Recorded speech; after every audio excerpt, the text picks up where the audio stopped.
Hello,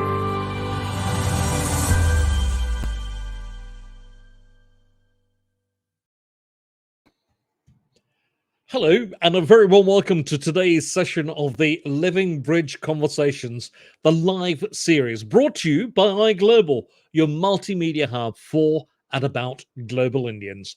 I'm Tony Patty, and I'm your host for today, and I'm joined by the renowned author, speech and language therapist, Sunita Shah. And she's also a good friend of mine too.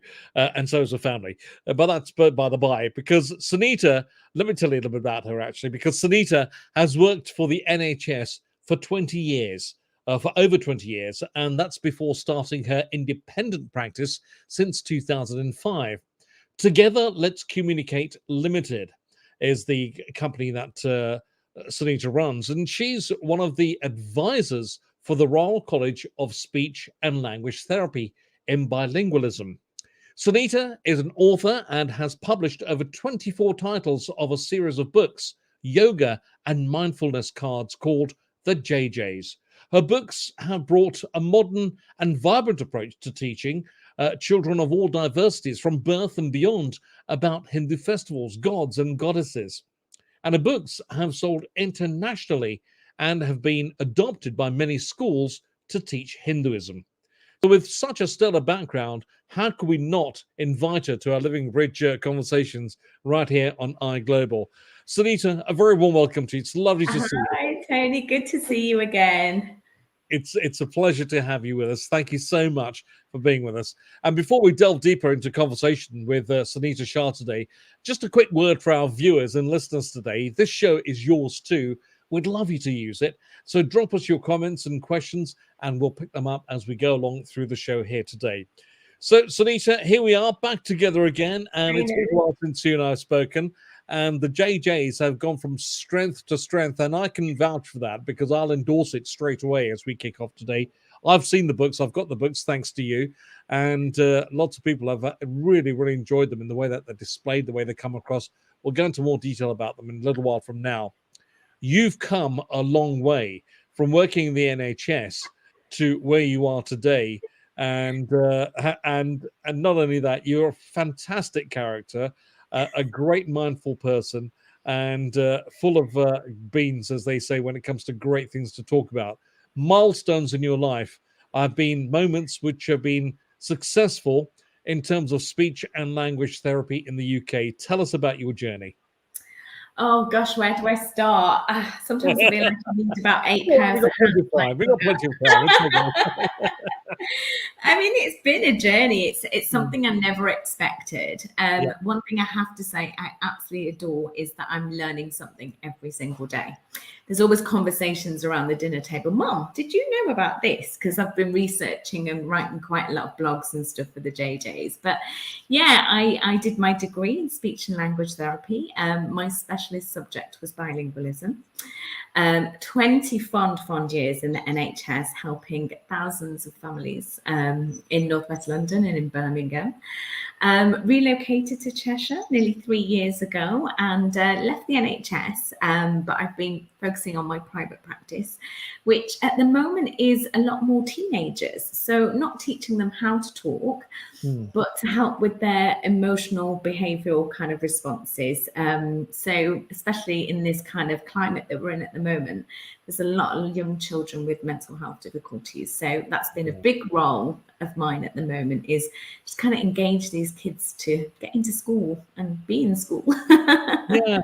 So I mean, you must have seen a need for speech therapy, for bilingualism, to help people, young people, as you've quite rightly mentioned, who need a lot of help in life. So you must have seen something there which inspired you on the journey.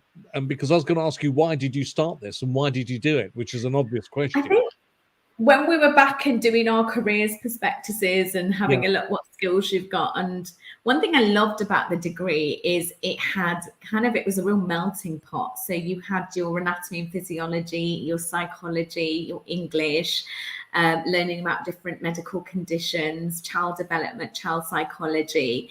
So I think it was the interest of the course content that initially got me kind of into it. And I have worked with adults before, stroke patients, road traffic accidents, and then kind of focused a lot of my work on pediatrics as my career progressed. So it became almost a journey of therapy as well as other things as well, because you have to wear two different hats and you have to adopt different skills as well. That must have been quite an interesting journey, not to mention a difficult one at times. Yeah, it has been quite challenging. I think one of the things when I was working on the wards that was quite challenging is you know, people that might pass away. That was quite sad, especially if they'd had a secondary stroke or something had happened. And I think more than anything, it's supporting the parents. I mean, I've been a speech and language therapist for over 22 years now, and I was a parent 9 years ago, and I can't begin to tell you how much my practice changed overnight. Before I'll be like, have you done your homework? You're 10 minutes late. Did you not do this? And now I'm just clapping, thinking, they've got the child up, they've brushed their teeth, they've given them breakfast, they've got on the bus, and they're here at 9 o'clock. Everything's so methodical, isn't it? Yes, yes, yeah. So I think it just changed my practice to think. I think what happened is when I came back from maternity leave, I had a very challenging case where there was an autistic child who was with his father and they were homeless. And they'd come into clinic, and I think they left, and I think I sat there and sobbed for like 3 hours, because you see a different side of it, and you see kind of, you know, my boys have not got any special needs, but you can see some of the challenges just doing the simplest things like putting shoes on, coats on, feeding them, things that parents would do so routinely, where that one particular thing can take 45 minutes for one parent. And I think it kind of just really kind of rung a bell to see, you know, how can I support these people? Because the main ethos of mine, especially with my preschool and school age children, is I don't want them to feel they're doing extra homework. Parents have got a lot on as it is. So a lot of my intervention got integrated into play and routine. And I think that's why it was so well received to support the parents, because they did their general routines but used my strategies into them. So yeah, that's great. I must admit, I'm really moved by that story, and good on you. Well done. In terms of being inspired behind some of the books that you've not some, but all of the books that you've authored and written and been the brains behind, the JJs, essentially is what I'm talking about. Very successful books, very colorful, very informative, and illustrative as well, I think is the word I was looking for. How did that all become to being born, and what was the inspiration behind it? Because you created these series, didn't you? And it went from strength to strength.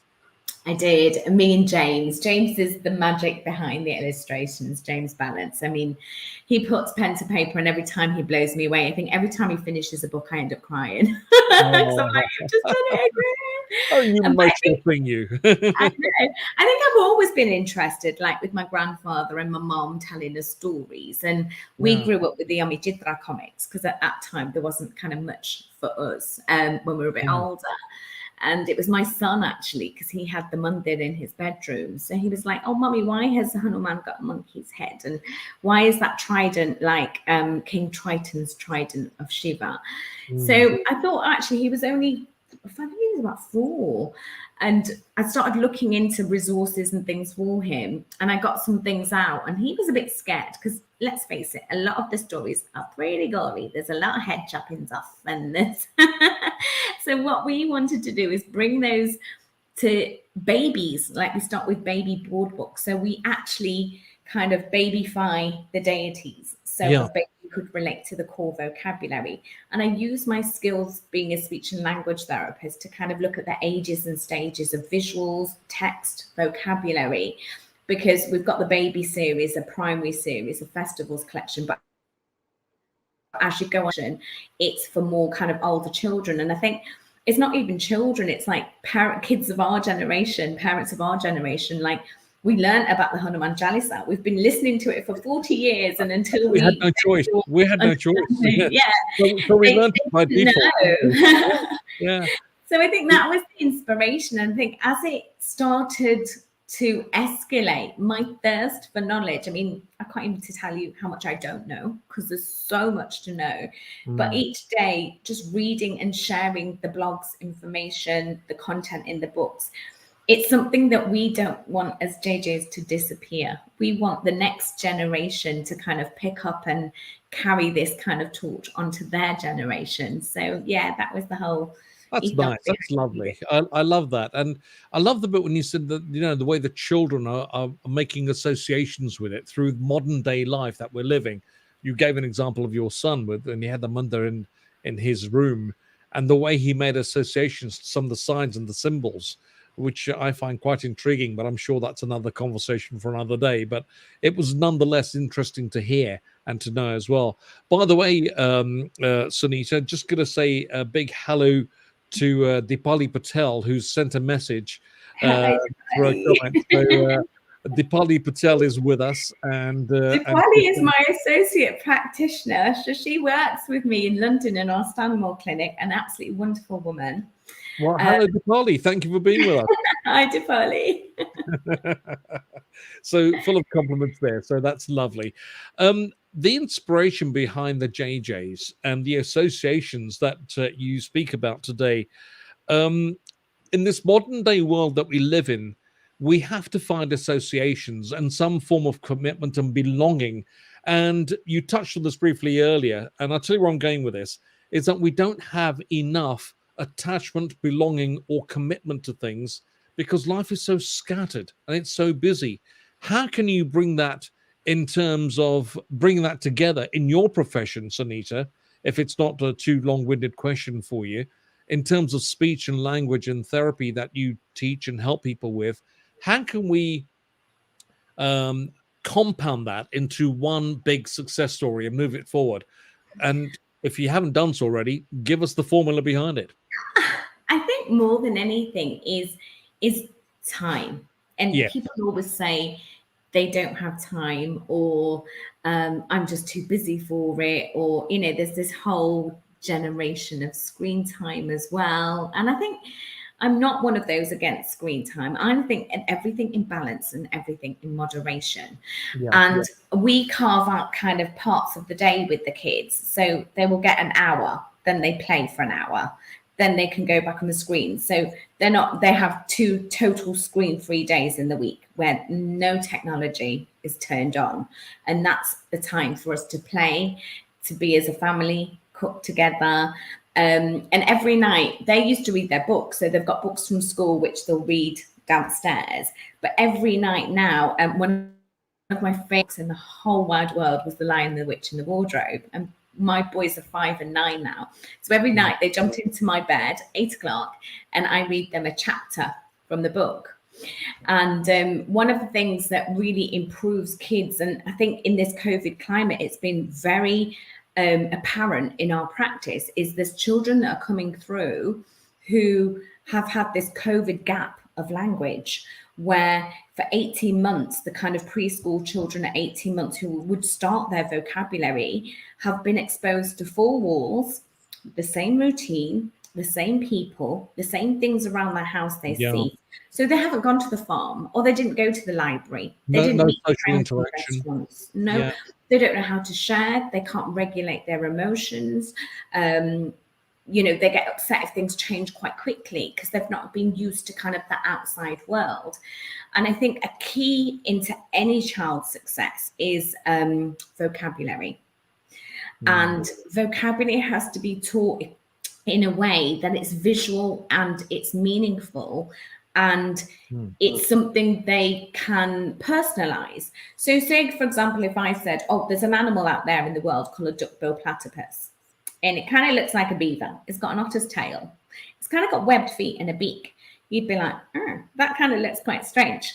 Whereas if I showed you a picture of it, instantly the neurons in the brain are developing more what we call semantic links to these kind of creatures with a visual stimulus. So That's what I think I use with my boys, and I advocate any parent to use these resources. It's called Mrs. Wordsmith, and they've got crazy illustrations to like a word like dilapidated, but it'll give you words that link to it.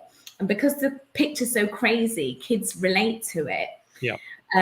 So I think vocabulary is a massive key. And I think with parents is you have your routines, you do get busy. I get days where I'm just rushed off my feet, but I will make sure that the certain routines that are done with my children, my phone's off, the TV's off, dinner time is on the table as a family, breakfast, lunch and dinner on weekends, evening meals, we'll sit and eat together because it's a time for conversation. It's a time for connecting. You know, I'm one that when you're eating, know what you're eating, look at it, taste it, you know, share it.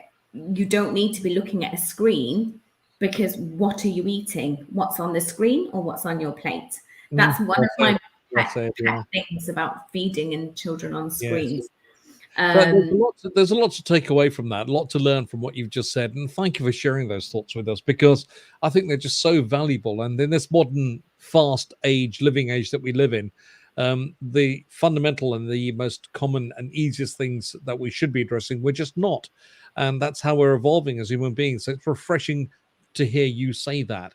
We are talking with Sunita Shah, who is a renowned author, speech and language therapist, joining us today on the Living Bridge Conversations. And I'm Tony Patty. If you have just joined us, it's lovely to have you along. Do stay with us, and we'll be back after this break. iMoney is where to find insider tips on personal savings, investments, future planning and mortgage advice as the go-to destination from the money-savvy global Indian community, only at iGlobalnews.com. And so a little bit about the Bridge Conversations. These have been curated by iGlobal. And this is where we bring you many such artistic journeys. And we also cover foodie recipes, musical escapades, energetic fitness routines, festive fashion, dharmic discussions, and much, much more. And Sunita Shah, of course. So do stay tuned with us right here at iGlobal social media channels for your updates on our regular streams. And we have an array of guests that embody the British Indian diaspora living bridge. And of course, you, our viewers and listeners, are so very welcome, and you are at the heart of these conversations. So join in with your questions and comments, and we'll pick them up as we go along. So back to you then, Sunita, some really great insights you've given us there. And we talk about, just a few moments ago, we talked about how we talk to children, how we bring them up. There's certain set patterns and things that you've actually used with great success within your own family. But there must be some real gaps in the market which need to still be addressed. And it's something that you're, I know, trying to do on a daily basis, but there's certain things that we can do that we don't understand or comprehend. And I'm talking about particular gaps in the market through the work that you do. What are those? I think looking back at the scriptures, so when we look back at the Ramayana, we look back at the Gita, the Mahabharata stories and stuff, there's some amazing books out there. But what we want to do is teach kids and gain their interest from very early on to kind of feed their inquisitiveness. But I think what it's got to be done we're in 2021, we're nearly hitting 2022. And I go into schools, like I went into my child's school recently to talk about Diwali, and still on the shelves are the books that we had in the kind of 80s, with the girl with the blue Punjabi suit and a little bob cut holding a diya. And I think, you know, there's so much that has kind of moved on. And it's great because there's the Hinduism Education Board, and they're really looking at Hinduism teaching in UK schools to kind of just get it right now is, you know, let's get the right messages across. And at the moment on the JJ's blogs, we're doing 7 days of Gita because it's the Gita Jayanti on the 14th of December. Yes. And the complexity of the teaching of the Gita, I mean, some of it even goes over my head, but why isn't the core values? And I think this is what I kind of, when we look at the deities and stuff, I always kind of teach my children, because they're not always about the stories about how Hanuman got the sun, or how Rama married Sita, or how did Ganesh get his elephant's head. What we as parents want is our children to gain good social skills, to more importantly be happy. So we always, when they go to bed, the children always say, we want to be wise like Ganesh. We want to be strong like Rama. We want to be loyal like Hanumanji. We want to be a warrior like Durga. So they take the qualities of the deities, which are basic human qualities that we would want all children to kind of learn, and kind of adapt that to themselves through kind of the gods, because each one kind of stands for. But they wouldn't do that, Sunita. They wouldn't do that if they didn't understand the concept behind it, would they? And that's why the JJs comes in, because they start so young that the visuals are so friendly. The stories that Hanuman grew super big, well, that he's really powerful, and they get an imagery that they can kind of relate to. Some of the kids, like parents are like, they will never go to their nana nanny's house without your books for bedtime. He won't go to sleep without reading this. And I think it's what we expose our children to as well. Is this where the scenario comes in of learning can be fun, or needs to be fun, so therefore children will pick up more if they're actually enjoying what they're doing? Yeah, totally. And I'm a big believer in that. Like, my older son went to school hardly being able to read or write his name, and I wasn't bothered. I was the mum that would get the paint out, go muddy walks in the forest, or I didn't want him to sit and learn the planets at the age of 4 or do his phonics. School is there to do some of this academic stuff, and they have 9 to 3, a long day at school. Let them have fun. I think children, even some of the children I work with, their routines are so thingy with activities, school, extracurricular activities. But when are you just being really silly with your children and just having fun? When is the last time you just did something really crazy with your child and they went, oh, Mum, really? And sometimes that happens in my household on a daily basis, but that's another story for another day. But I understand that, going out and splashing in the puddles just for the sake of it, kicking up the leaves, for a walk in the park. I understand that. How much vocabulary they can learn from that. It's so vocabulary rich, things like that. Yeah, well, in my case, it's swear words, but no. I jest. I'm joking with you. Anyway, we have to smile. We have to laugh with each other, don't we?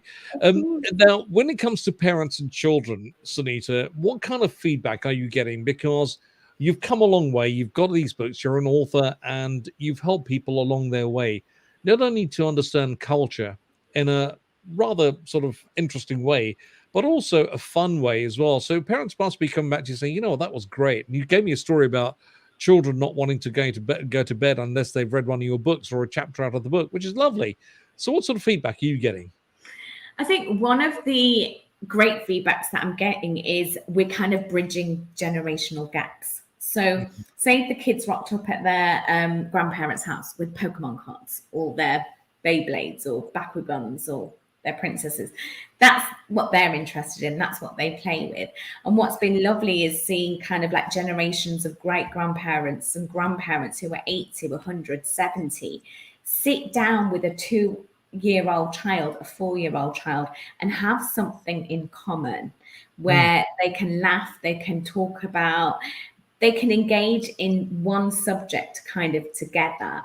And I think it's not just the children. So many parents are like, we never knew that growing up. And I think one of the takes I quite like to take on some of the blogs is, for example, why do we hang chilies and limes? It's where you see in India all the time. Yeah. So I wrote a blog recently on it. And when they did the churning of the ocean, when Lakshmi came out, actually she had a counterpart sister that came out called Aha Lakshmi, who actually represents everything opposite to what Lakshmi ji does. And one of the reasons you hang chilies and lime is she's quite attuned to kind of pungent tastes and stuff. So if you hang them at the door, it keeps her away. Yet when you pierce the lime with the chili, it's citrus. It's like citronella. So actually, scientifically as well, it keeps the bugs away. So that's why shops in India, taxis and things have it. So I quite like to see kind of both things, because actually our ancestors were very, very scientific. Yeah. And it's amazing seeing the kind of religious link to it and the kind of scientific link to it. And I think that's what our generation are kind of taking for, because when I look at my mom's generation, they would do the kukka puja, they would fast on this day, they would put the water and surya, do all of this, but they never always questioned why. And I think our generation want to know, actually, why is it that we've got to do this? Because it makes it more meaningful. So that's what I think has been great, is the parents now, their level of understanding, but the way that they've been written, that they can share it with a 5-year-old, a 15-year-old, and a 21-year-old. So yeah. Thank you for sharing that, Sunita. That was intriguing to hear, and I love the way you put that across. And really, it's really comprehensible. Thank you. In terms of your venture and your journey, along the way, there must be some great surprises and success stories. Share some of those with us. I think last year I was awarded, the International Women's Day organisation. Yeah. I was awarded. I actually thought it was spam. So I got this email and went to my husband, is this something to sign up for? And he goes, no, you've won an award. And it was an award in a woman in education who was educated kind of children. So that was really cool. We released our 23rd title this year, and it's great to see how the JJs will open up South Africa next month. So that's been exciting. We're in about 7 different countries already. So it's nice to kind of have a global kind of reach. And I've met some amazing people along the way that have inspired. That's wonderful. That's wonderful to hear, and the fact that you're international is testament to the great work that you're doing. So very well done with that. So we're going to take a short break, and we're going to say our goodbyes in just a little while from now. And if you do have any comments, do drop us a line, and we'll be more than happy to address those as we go through. So quick break, and we'll be back with Sunita in just a moment. iGlobal Radio is the brand new hub of podcasts for and about global Indians. News, views, interviews, wellness, money matters, and much, much more. Tune in to iGlobal Radio at iGlobalnews.com.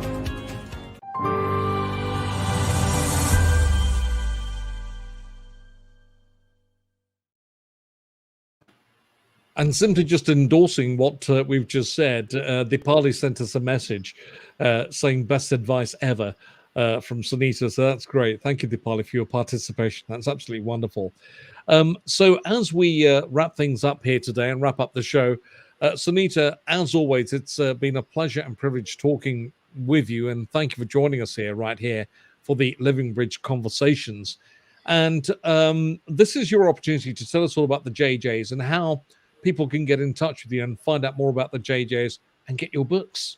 So we do have our website, which is very simple. It's www.thejj, so JAIJAIS.com. Lots of free downloadable resources too. We did an amazing Holi pack and Diwali pack that was excitedly downloaded by 6,000 people across the world. Wow. And it's got loads of free, that was our gift to everybody. But there's lots of free downloadable resources. There's lots of free information. We do books and puzzles, just to bring diversity into your playroom. That's great. And what a great job you're doing. And with that, we end today's show. Sunita Shah, thank you so much for joining us today. It's always a pleasure and privilege talking with you. It totally is. And you're absolutely lovely. Thank you so much. So Sunita Shah, you are an author, renowned author, speech and language therapist, and we thank you for joining us today. Thank you for inviting me. Thank you. Wonderful. And so that's the end of today's show. Remember, you can also play back any of the past sessions under the video section of iGlobalnews.com, or even on our Facebook and YouTube channels as well. They're there for you to use, so make sure you use them. And for more Living Bridge conversations, stay tuned at iGlobalnews.com. Meanwhile, do keep your feedback and comments and questions coming in at info@iGlobalnews.com. Until next time, from Sunita and myself, Tony Patty, we wish you well. Bye-bye for now.